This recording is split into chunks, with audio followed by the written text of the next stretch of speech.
बुध हुए वक्री। प्रिय दर्शकों, नवग्रहों में युवराज बुध जो अतिशीघ्र अपना संपूर्ण प्रभाव प्रदान कर देते हैं, संवेदनशील ग्रह हैं तथा इस जगत के समस्त कार्य क्षेत्रों में अपना संपूर्ण प्रभाव रखते हैं। 18 जुलाई से वर्तमान कर्क राशि में ये वक्री अवस्था में आ चुके हैं। जब भी कोई ग्रह वक्री होता है तो उसका प्रभाव बढ़ जाता है, क्योंकि उसकी गति मंद हो जाती है। जब ये धीमी गति से गमन करेंगे तो इनका प्रभाव, इनकी क्षमता, इनके बल में वृद्धि हो जाती है। इसीलिए ज्योतिष में वक्री ग्रह को बलवान माना गया है। इसी प्रकार से जब भी कोई ग्रह वक्री अवस्था में आता है तो वो एक राशि पीछे की ओर गमन करना प्रारंभ करता है। इस प्रकार से बुध का गोचर अपनी ही राशि मिथुन राशि की ओर प्रारंभ हो जाएगा।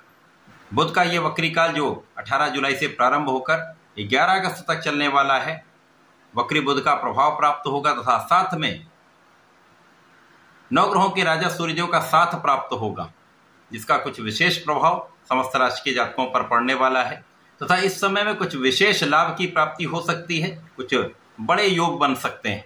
जय श्री गणेश। नमस्कार, मैं आचार्य संजय द्विवेदी। मेरे समस्त प्रबुद्ध दर्शकों का मेरे चैनल पर हार्दिक स्वागत है।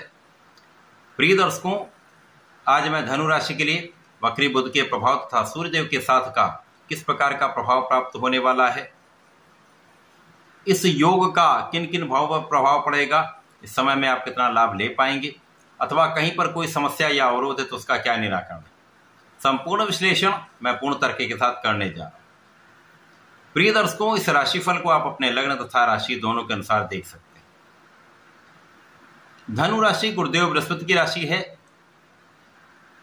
गुरुदेव बृहस्पति तथा बुध का कुछ विशेष संबंध बनता है, क्योंकि गुरु की दोनों राशियों के लिए बुध 2 केंद्र के स्वामी हैं।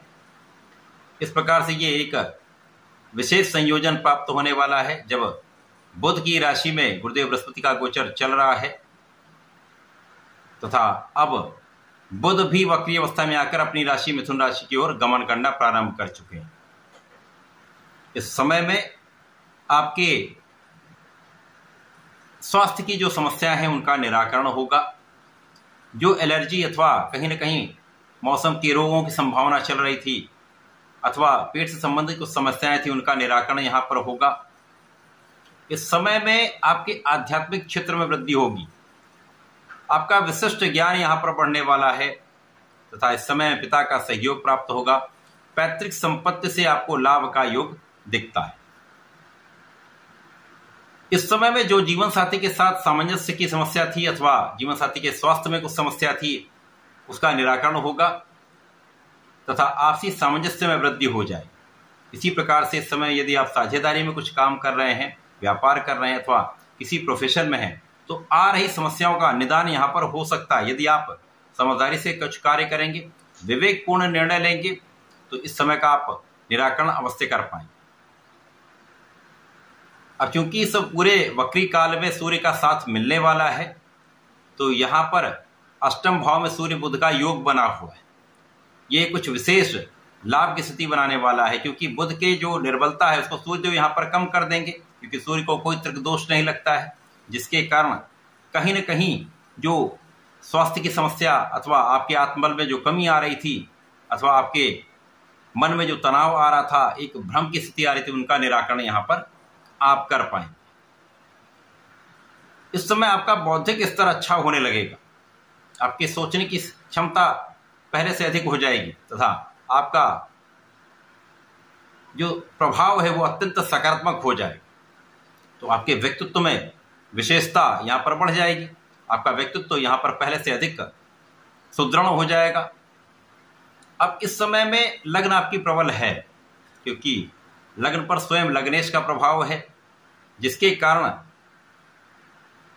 कहीं न कहीं आप में मानसिक दृढ़ता बनी रहे। आप धैर्यवान रहेंगे, आप अपने बुद्धि बल का उपयोग कर पाएंगे, आप अपनी क्षमता का संपूर्ण उपयोग कर पाएंगे, तो आ रही छोटी मोटी समस्याओं का निस्तारण आप आसानी से कर पाएंगे। अब क्योंकि चंद्रमा की राशि में बुध बहुत अच्छा प्रभाव नहीं देते हैं, जिसके कारण ये समस्या हो रही थी। चंद्रमा का नित्य परिवर्तन होता है, तो यहाँ पर जब वक्री काल होगा तो सूर्य का भी साथ मिलेगा तथा आपके जो बुध के दोनों भाव हैं वहां पर पहले से अधिक सकारात्मकता आने लगेगी। तो कार्य क्षेत्र में आ रही बाधाएं दूर होंगी, कार्य क्षेत्र के अवरोध समाप्त होने लगेंगे तथा कार्य क्षेत्र में लोगों का सहयोग प्राप्त होने लगेगा। जो यहाँ पर मुख्य रूप से आपके उच्चाधिकारियों का साथ मिल जाता है, शासन प्रशासन का सहयोग प्राप्त हो जाता है। यदि सरकारी सेवाओं में हैं तो वहां पर कहीं न कहीं से समस्याओं का निराकरण आप कर पाएंगे। परंतु इस समय में सरकारी नौकरी वालों के लिए कुछ मन में तनाव अवश्य रहेगा कि कहीं पर कोई नकारात्मक चीज ना हो जाए। इस पूरे समय में बुध का जो वक्री काल है वो आपके लिए इस नकारात्मकता को समाप्त करने वाला है। यद्यपि बुध आपके अष्टम भाव में ही रहेंगे, परंतु पहले से अधिक इनका प्रभाव आपके सप्तम भाव पर होगा, जिसके कारण अष्टम भाव की जो समस्याएं हैं वो कम हो जाएं। यदि इस समय में आप आध्यात्मिक रहते हैं, अपने ज्ञान का समुचित प्रयोग करते हैं, वाणी का सही समय पर उपयोग करते हैं, क्योंकि वाणी से ही कहीं न कहीं समस्याएं उत्पन्न होती हैं, तो इस समय विशेष रूप से परिवार के मध्य में यदि आप वाणी का उचित प्रयोग करते हैं तो परिवार का सहयोग संपूर्ण रूप से प्राप्त होगा और इस समय में आप बहुत कुछ अपने कष्टों का निराकरण कर पाए। इस पूरे समय में आपको नियमित रूप से भगवान गणपति की आराधना करनी चाहिए। गणपति स्तोत्रम का पाठ करें तो विशेष लाभ मिलेगा। इस समय में ओम नमो भगवते वासुदेवाय का नित्य 27 बार जप करें। यदि एक माला कर लेते तो विशेष लाभ प्राप्त होंगे।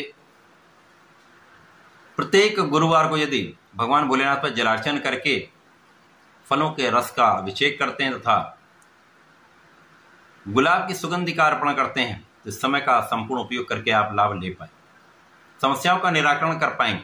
तो ऐसा करके इसका लाभ लें। धन्यवाद, नमस्कार।